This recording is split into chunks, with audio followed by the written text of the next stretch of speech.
سوال یہ ہے کہ یہ بڑھتی ہوئی بے حیائی کو کس طرح روکا جائے؟ ہر ایک اپنے گھر سے اگر اس پر روک لگائے، بند باندھے، تو ہی کامیابی ہو سکتی ہے، ورنہ دعوت اسلامی تو اپنے طور پر بے حیائی کے خلاف اعلان جنگ کیے ہوئے، اور بے شمار اسلامی بہنوں کو شرعی پردے کا یوں کہہ سکتے ہیں کہ کسی حد تک ذہن دینے میں کامیابی حاصل کی ہے، اور شرعی پردے ہو بھی رہے ہیں اللہ کی رحمت سے۔ لیکن ظاہر ہے کہ یہ ایک انٹرنیشنل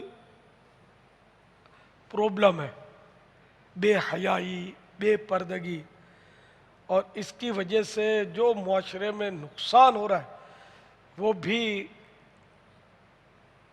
ظاہر ہے کہ مطلب کھلی آنکھوں سے نظر آ رہا ہے۔ پہلے اتنے حرام کے بچے نہیں پھینکے جاتے تھے، اب حرام کے بچے کوڑا کچرا کنڈیوں پر پھینکے جاتے ہیں، اور کتے بلے اس کو نوچتے ہیں۔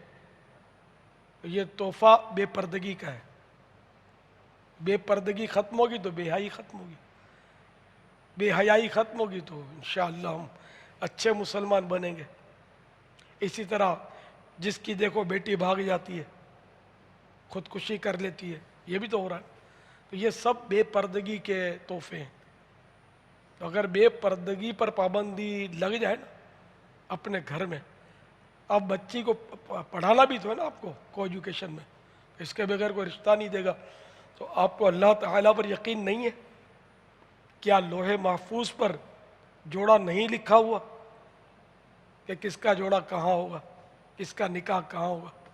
ایمان کی کمزوری نہیں ہے یہ؟ کیا پڑھی لکھی بیٹیاں گھروں میں نہیں بیٹھی رشتے کے انتظار میں؟ پھر پڑھی لکھی بیٹیاں کیا بھاگ نہیں جاتی؟ آپ بتائیے، کوئی ان پڑھ بھی بھاگی ہے کبھی؟ یا کوئی دینی طالبہ بھاگی ہے؟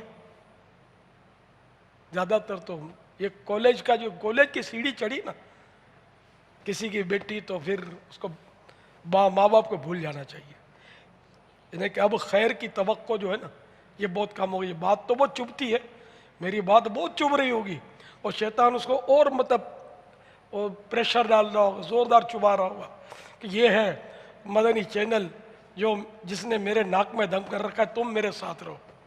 بے پردہ یہ بولے نا کہ کالج مت پڑھاؤ لڑکیوں کو، تو اس کے خلاف ہو جاؤ تم لوگ، تو پھر ہم مل جل کر جہنم کی طرف اپنا مطلب ہے کہ وہ رخ، اور اپنا مطلب انہیں کیا کہنا چاہیے، وہ بڑھنا جاری رکھیں گے۔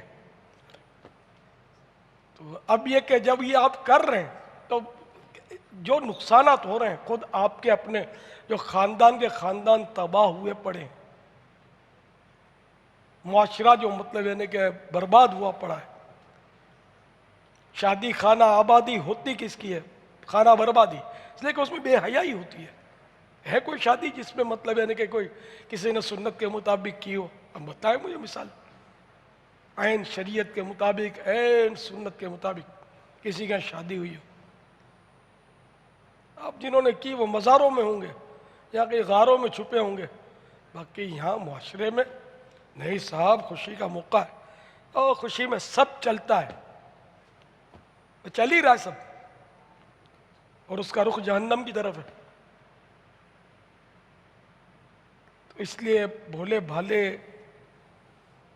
حاضرین ناظرین، شیطان سے اپنا دامن چھڑائیے، حیا کو اپنائیے۔